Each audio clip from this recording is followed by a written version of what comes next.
مطمئناً به خاطرین این جوانان عزیز و این سرمایه‌های ملی هرگز رأی نخواهم داد.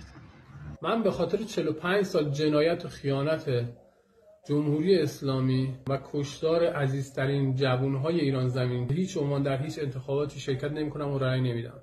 دلایل این که بنده میگم رأی نمیدم نمیتونم فراموش کنم.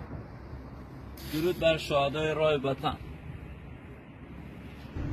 برای جلوگیری کردن از ظلم و ستم، فقر و فساد رأی نمیدم.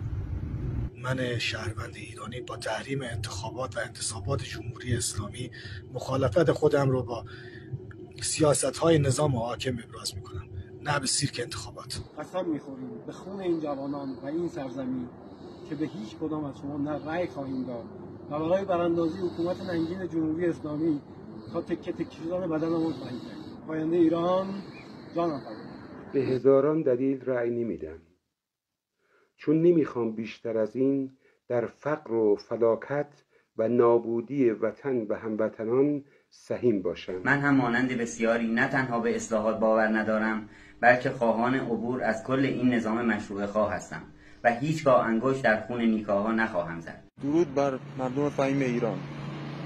من به کشتار و سرکوب معترضان رأی نخواهم داد. پاینده ایران و ایرانی.